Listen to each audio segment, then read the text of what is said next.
नमस्कार दोस्तों, रेलवे की पाठशाला में आपका स्वागत है। दोस्तों यहाँ पर नॉर्थ वेस्टर्न रेलवे यानी कि आरआरसी जयपुर की तरफ से यहाँ पर दोस्तों जीडीसी का नोटिफिकेशन यहाँ पर जारी हो चुका है। तो यहाँ पर मैं आपको जीडीसी के बारे में सब कुछ बताऊंगा कि जीडीसी कैसे निकलती है, कौन इसमें अप्लाई कर सकता है और जीडीसी में एज लिमिट क्या होती है, सिलेबस क्या होता है और पैटर्न क्या होता है, मतलब कितना सीबीटी में एग्ज़ाम होता है, सब कुछ इस वीडियो में बात करेंगे। चलिए शुरू करते हैं आज के इस वीडियो को। उससे पहले आपसे रिक्वेस्ट है, रेलवे भर्ती के लेटेस्ट एंड ऑथेंटिक अपडेट पाने के लिए रेलवे की पाठशाला को अभी सब्सक्राइब कीजिए।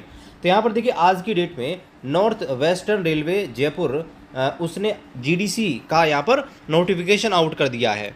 अब दोस्तों यहाँ पर बात करते हैं कि रेलवे में प्रमोशन लेने के तरीके क्या होते हैं। देखो, रेलवे में जो प्रमोशन होता है ना, बेसिकली दो तरीके से होता है। एक आपका सीनियरिटी बेसिस पे, एक आपका डिपार्टमेंटल एग्जाम के थ्रू। सीनियरिटी बेसिस में क्या होता है कि जैसे जैसे आपकी सीनियरिटी बढ़ती जाती है वैसे वैसे आपका प्रमोशन हो जाता है। जैसे मैं आपको ट्रैक मेंटेनर में बताऊं तो ट्रैक मेंटेनर में इनिशियली आप ट्रैकमैन 4 में भर्ती होते हो, फिर ट्रैकमैन 3 में यानी कि आप 1900 पे ग्रेड में आ जाते हो, फिर वो आपके ट्रैकमैन 3 में। ट्रैकमैन 2 में आप आते हो तो वहाँ पर आपका 2400 पे ग्रेड होता है। ट्रैकमैन फर्स्ट में जब आप आते हो तो 2800 पे ग्रेड में आप आते हो। तो एक तो ये तरीका होता है प्रमोशन लेने का। दूसरा होता है डिपार्टमेंटल एग्जाम्स, और डिपार्टमेंटल एग्जाम में दो ही तरीके होते हैं। एक आपका होता है जीडीसीई, एक आपका होता है एलडीसीई। अब देखो, दोनों में फ़र्क क्या है। जीडीसी होती है जनरल डिपार्टमेंटल कॉम्पिटिटिव एग्ज़ाम। इसका मतलब यह है कि ये सभी डिपार्टमेंट्स के लिए अलाउ होती है, चाहे आप बात करें ट्रैफिक में हो, चाहे आप इंजीनियरिंग में हो, चाहे आप मैकेनिकल में हो, वर्कशॉप में हो, किसी भी डिपार्टमेंट में आप सर्विस कर रहे हो तो दोस्तों आप जीडीसी के थ्रू यहाँ पर हायर पोस्ट के लिए, या फिर बात करें सेम पे ग्रेड में भी आप जा सकते हो। उसका भी नियम मैं आपको बताऊँगा, तो वहाँ पर आप जा सकते हो। एक आपका होता है LDC, limited departmental competitive exam. ये अभी फ़िलहाल जो असिस्टेंट पॉइंट्समैन है, यानी कि पॉइंट्समैन की बात करें तो पॉइंट्समैन वाले ही इसको दे सकते हैं, और उसमें दोस्तों अलग से इनका कोटा होता है और उसकी मदद से ये आपके guard, TT, station master, TNC आदि डिपार्टमेंट में यहाँ पर जा सकते हैं, इन पोस्टों पे जा सकते हैं। अब देखिए, यहाँ पर ये नोटिफिकेशन जो आउट हुआ है वो किसके लिए है, तो देखिए ये नोटिफिकेशन 24/3/2023 को यहाँ पर जारी किया गया है। हालांकि ये आज आया है लेकिन डेट कल की है। और ये देखिए, ऑल रेगुलर ग्रुप सी और अर्थवाइल ग्रुप डी, यानी कि ये सभी ग्रुप सी, जिससे पहले ग्रुप डी के नाम से भी जाना जाता था, उनके लिए है। और ध्यान रखिए कि इसके अंदर आरपीएफ और आरपीएसएफ जो एम्प्लॉई है वो दोस्तों इसमें आवेदन नहीं कर सकते हैं, क्योंकि उनके लिए अलग यहाँ पर जो रेलवे में अलग प्रावधान है। तो अब इसमें आरपीएफ और आरपीएसएफ वाले आवेदन नहीं कर सकते। तो यहाँ पे देखिए, बात करते हैं कि कब से फॉर्म अप्लाई यहाँ पर होने वाले हैं। तो देखिए आप दोस्तों, date and time of opening जो है 7/4/2023 यानी कि 7 अप्रैल 2023 से आप यहाँ पर अप्लाई कर सकते हो, और लास्ट डेट रखी गई है 6/5/2023, यानी कि आप 6 मई 2023 तक अप्लाई कर सकते हो, रात्रि 11:59 तक। अब देखिए यहाँ पे कौन अप्लाई कर सकता है उसके बारे में बात करते हैं। देखिए, online application are invited from all serving regular railway employ of North Western Railway excluding RPF RPSF employ for filling up vacancies against GDC quota as per instruction issued vide Railway Board letter number इतना इतना इतना and other instruction issued from time to time. तो यहाँ पर देखिए, online आवेदन यहाँ पर आमंत्रित किए जाते हैं सभी रेलवे एम्प्लॉय जो है नॉर्थ वेस्टर्न रेलवे। तो पहली बात तो आपको ये पता होना चाहिए कि जो जीडीसी होती है वो दोस्तों होती है जोन के आधार पे। जिस जोन से आपने फॉर्म भरा है उसी जोन के अंदर जीडीसी आती है, तो आप अप्लाई कर सकते हो। दूसरी चीज़ आपको ध्यान रखनी है, आप दोस्तों जो रेगुलर एम्प्लॉय है ना, रेगुलर एम्प्लॉय क्या होता है, देखिए रेलवे जब आपकी भर्ती कराता है तो आप कुछ पोस्ट होती हैं, वैसे तो आजकल ख़त्म है, लगभग आपकी ज्वाइनिंग होती है ना रेगुलर ही होती है। तो यहाँ पर आप जैसे आप रेलवे सर्विस को ज्वाइन करते हो आप दोस्तों अप्लाई कर सकते हैं। लेकिन अब आपके मन में ये डाउट होगा कि सर क्या हम भी अप्लाई कर सकते हैं, क्योंकि आरआरसी जयपुर से भी ज्वाइनिंग यहाँ पर होने वाली है और काफ़ी टाइम है इनके पास, 6 मई जो कि काफ़ी दूर है, तब तक यहाँ पर ज्वाइनिंग हो जाएगी।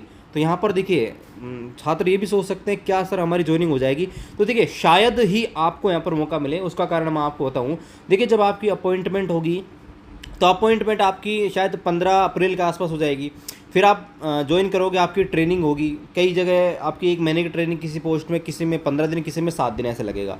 और जब आपकी ट्रेनिंग होगी फिर आपका एम्प्लॉय जनरेट आपकी आईडी जनरेट होगी, मतलब एम्प्लॉय नंबर आपके जनरेट होंगे, और तब तक शायद इसकी लास्ट डेट निकल जाएगी। तो शायद ही आप दोस्त इसमें अप्लाई कर सकते हैं। वैसे नियम ये है कि कोई भी इसमें अप्लाई कर सकता है, रेगुलर आपका एम्प्लॉय होना चाहिए। अब देखिए बात करें कैसे कैसे यहाँ पर अप्लाई कर सकते हैं, वो भी देख लीजिए।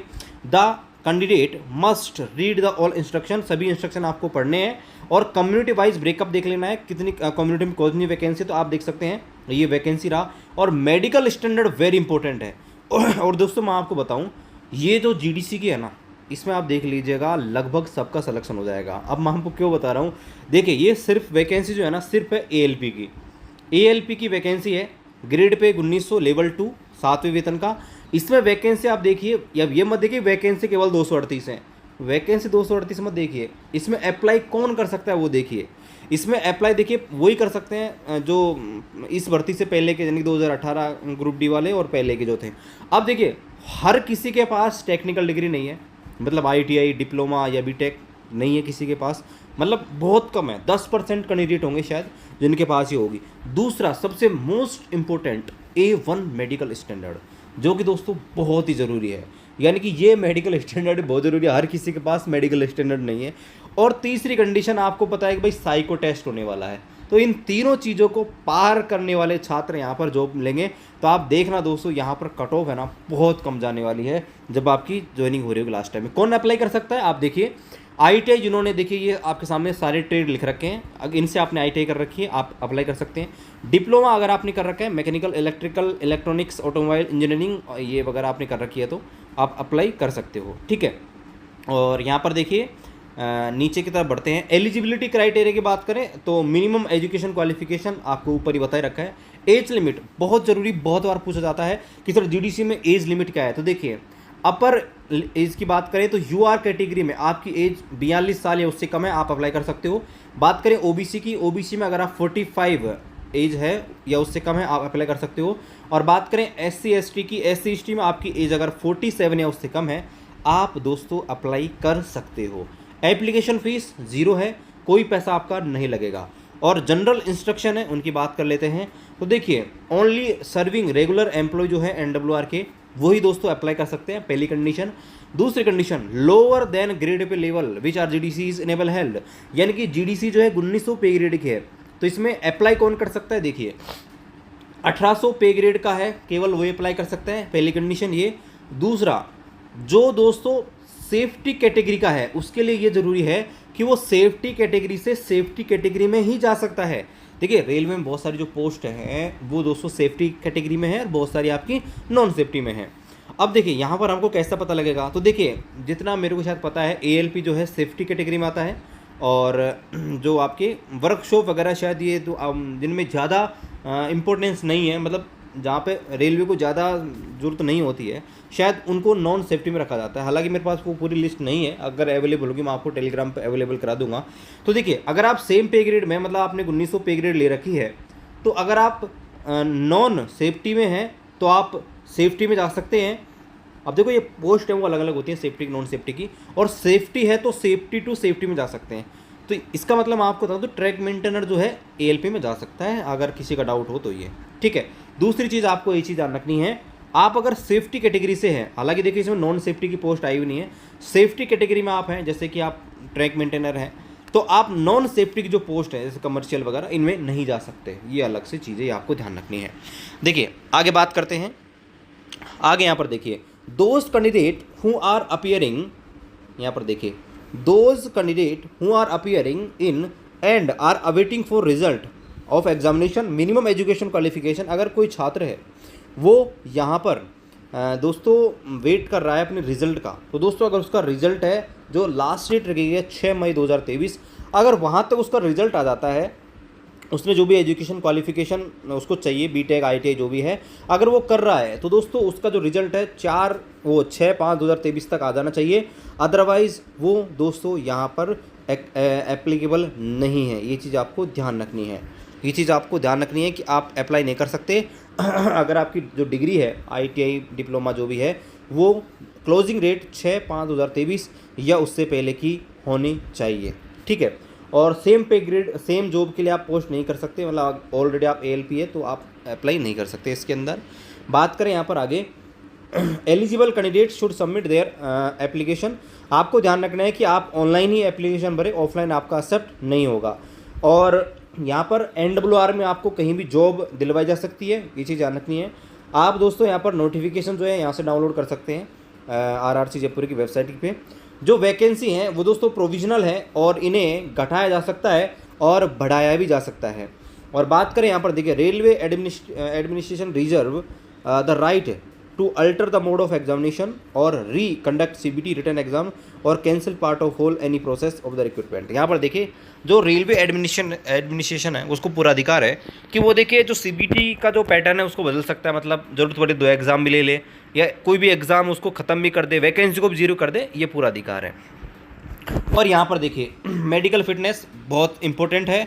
और देखिए यहाँ पर बोल रखा है कि जो भी असिस्टेंट लोको पायलट के लिए अप्लाई कर रहा है उसको दोस्तों मेडिकल फिटनेस है वो ज़रूरी है। Medical fitness test even medical standard यहाँ पर चाहिए उसको दोस्तों। अगर मेडिकल में अनफिट हो जाता है उसे और कोई जॉब नहीं मिलेगी, क्योंकि और जॉब तो निकाली नहीं है रेलवे ने, सिर्फ यही आपके निकाली है। रिक्रूटमेंट प्रोसेस की बात करते हैं, किस हिसाब से आपकी भर्ती प्रोसेस करवाई जाएगी। तो यहाँ पर देखिए यहाँ पर बोल रखा है कि एक कंप्यूटर टेस्ट होगा, CBT केवल एक होगा, और उस CBT होने के बाद आपका होगा एप्टीट्यूड, जिसको आप साइको टेस्ट बोलते हैं। यानी कि आप देखते होंगे तो ओपन मार्केट से भर्ती आती है, उनमें 2 पेपर होते हैं। एक पहला होता है क्वालिफाइंग, जिसको CBT 1 बोलते हैं, उसके बाद होता है CBT 2। लेकिन यहाँ पर दोस्तों डिपार्टमेंट एग्जाम है, सिर्फ आपका एक एग्जाम होगा CBT 1, और उसके बाद डायरेक्ट आपका होगा एप्टीट्यूड टेस्ट यानी कि आपका साइको टेस्ट। और यहाँ पर देखिए स्टैंडर्ड ऑफ एग्जामिनेशन जो है जो RRB करवाती है वैसा होगा, मतलब डायरेक्ट रिक्रूटमेंट में आपका जैसा पेपर आता है ना वैसा ही यहाँ पर आएगा। CBT रिटर्न एग्जाम है वो दोस्तों सिंगल स्टेज में हो सकती है और डबल स्टेज में हो सकती है, ये भी चीज़ आपको ध्यान रखनी है, रेलवे के ऊपर है। The selection will be made strictly as per merit, और सिलेक्शन है पूरी तरह मेरिट पे यहाँ पे आपका होगा, और वही आपका ओरिजिनल डॉक्यूमेंट्स आपके जांच होंगे। नेगेटिव आपकी होगी 1/3, MCQ टाइप क्वेश्चन यहाँ पर आने वाले हैं, ये भी आपको ध्यान रखना है। और यहाँ पर देखिए the employ under GDC will have to pass aptitude test, और आपको एप्टीट्यूड टेस्ट है यहाँ पर पास करना होगा। और आगे दोस्तों यहाँ पर बोल रखा है इसके बाद आपकी ट्रेनिंग होगी जो कि होती है 17 वीक की। 17 वीक का मतलब आप देखेंगे तो 17 वीक का मतलब है लगभग आपके 4 मंथ्स की आपकी ट्रेनिंग यहाँ पर होगी ALP की। उसके बाद बात करें तो यहाँ पर the date time and venue of CBT आपका डिसाइड कर दिया जाएगा बाद में। और यहाँ पर बात करें इनका स्टिपेंड मिलेगा ट्रेनिंग के टाइम पे आपको 19,900 जो है स्टिपेंड यहाँ पर मिलेगा। यूजर अलाउंस जो है यहाँ पर जो भी अलाउंस है वो भी यहाँ पर दोस्तों आपको देगा रेलवे। आप दोस्तों फॉर्म भरने के लिए तरीका आपको बता रखा है, आप RRC जयपुर की वेबसाइट पे जाएंगे और वहाँ पर आपको ऑप्शन मिल जाएगा, आपको ये इंस्ट्रक्शन दिए गए हैं रजिस्ट्रेशन ऑनलाइन न्यू रजिस्ट्रेशन वगैरह, और वहाँ पर वही जैसे आपने और फॉर्म भरा होगा वैसे दोस्तों आपको यहाँ पर फॉर्म भरना है, ठीक है, वही थंब इम्प्रेशन वगैरह। उसके बाद आपका डॉक्यूमेंट वेरिफिकेशन जो है उसके बारे में आपको बता रखा है। उसके बाद क्या गलतियाँ होती है जिसकी वजह से आपका फॉर्म में रिजेक्ट हो सकता है वो आपको बता रखा है, ठीक है, जो भी चीज़ें हैं। अब यहाँ पर देखिए वही कुछ चीज़ें हैं जो मिसकंडक्ट हैं वो चीज़ें आपको पढ़ लेनी है, ज़्यादा बहुत इंपॉर्टेंट है इसे, किस वजह से रिजेक्ट आप हो सकते हो। ये आपके इंस्ट्रक्शन है इंपॉर्टेंट जिनको दोस्तों आपको पढ़ना रहेगा, जो कि बहुत ज़रूरी है, क्योंकि GDC जो है यहाँ पर उसके बारे में आपको प्रोविजनल है जो आपको बता रखे हैं कि यहाँ पर देखो SC/ST रिजर्वेशन जो है उसके बारे में बता रखा है, कैसा कैंडिडेट है वो जनरल में जाएगा वगैरह, तो ये चीज़ें आपको बता रखी हैं, ये आपके इंस्ट्रक्शन है, ठीक है। यहाँ पर देखिए मैं आपको दिखा दूँ employ service certificate for GDC notification 01/2019। यहाँ पर देखिए यहाँ पर दोस्तों आपको इस प्रकार से एनेक्सर नंबर 1 चाहिए होगा, और यहाँ पर देखिए ये इसको आपको भरना है, और यहाँ पर देखो ये लेफ्ट थंब इम्प्रेशन लगाना है, फ़ोटो लगाना है, सिग्नेचर, कैंडिडेट, एम्प्लॉय ID वगैरह, ये इस प्रकार से आपको इस फॉर्म को अपलोड करना रहेगा, ठीक है। और यहाँ पर आपको जो भी सुपरवाइज़र है उसके साइन आपको कराने होंगे और फिर आपका इसको अपलोड करना रहेगा। आपको दोस्तों DV के टाइम पे सर्टिफिकेट यहाँ पर चाहिए, और पहले भी चाहिए SC/ST को, तो वो इस फॉर्मेट में आपको चाहिए। ये आपका OBC का सर्टिफिकेट रहा, ये आपको चाहिए होगा, ठीक है। तो ये है आपका GDC का पूरा यहाँ पर नोटिफिकेशन।